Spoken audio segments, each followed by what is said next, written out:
வணக்கம் மக்களே. நான் வந்து காளி அருள்வாக்கு சொல்லிட்டு வரேன். அதாவது ஒருத்தவங்க நம்மளை தேடி வந்தாங்கன்னா அவங்க குடும்பத்தில் என்னென்ன பிரச்சனைகள் இருக்குன்னு அவங்க சொல்லி நம்ம தெரிஞ்சுக்கிற வேண்டிய தேவையில்லை. ஆத்தாவே வந்து இறங்கி அருளாகி வீட்டில் என்ன பிரச்சனை, எதனால் பிரச்சனை, எதுக்காக நடக்குது, இது எவ்வளோ வருஷமாக நடக்குது, இது யாருனால பண்ணது, ஏன் இதுக்கு என்ன தீர்வு, இதை என்ன பண்ணலாம் அப்படின்னு அனைத்து இதுக்குமே வந்து நம்ம அம்மாவே வந்து நான் என் உடம்புல அருளாகி சொல்லிடுவாங்க. அதுக்கப்புறம் இதில் யார் பண்ணது, இப்போ செய்வன பிரச்சனை இருந்தால் யார் இவங்களுக்கு பண்ணது அப்படின்றதையும் நம்ம தெரிஞ்சுக்கலாம். இப்போ உங்களுக்கு பண்ணாங்கன்னா உங்களுக்கு யார் பண்ணியிருப்பான்றதையும் நீங்கள் மனசில் நினச்சிக்கிட்டாவே போதும். இப்போ சொம்பு தண்ணி வாக்கு, இப்போ சொம்பு நிறைய தண்ணி தான் இருக்குது, இதில் எதுவுமே கிடையாது பார்த்துக்கோங்க. இப்போ நம்ம வந்து ஆத்தாவை கேட்க போகிறோம்.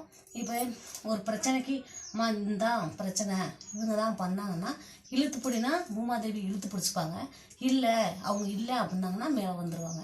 அதே மாதிரி பொருள் காணாமல் போனாலோ இல்லை இவங்க பண்ணியிருப்பாங்க, தொழில் செய்யலாமா வேண்டாவா, நம்மளுக்கு இது நடந்திருக்குமா, இது யதார்த்தமா, இல்லை பிரச்சனை புரியாத எல்லா வகையான இதுக்கு வந்து நடக்கும் நடக்காத வந்து இந்த சுமுத்தனி வாகலை நம்ம தெரிஞ்சுக்கலாம். இப்போ அது எப்படின்னு பார்க்கலாம்.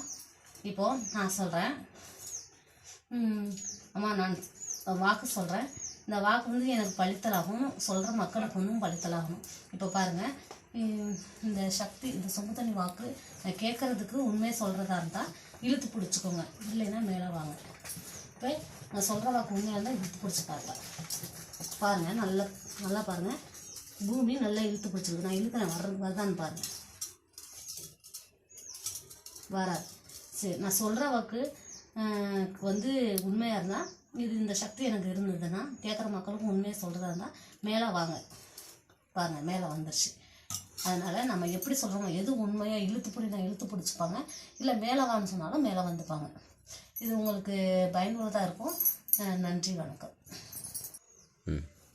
இப்போது எல்லாம் பார்த்துச்சு. இப்போ வந்து என்னை வந்து நேரில் பார்க்குறதா இருந்தாலும் நேரம் வந்து பார்க்குறதா இருந்தால் பார்த்துக்கலாம், இல்லை ஃபோன் மூலயமாவே கேட்டு தெரிஞ்சுக்கலாம் இருந்தாலும் ஃபோன் மூலயமாவே கேட்டுக்கலாம்.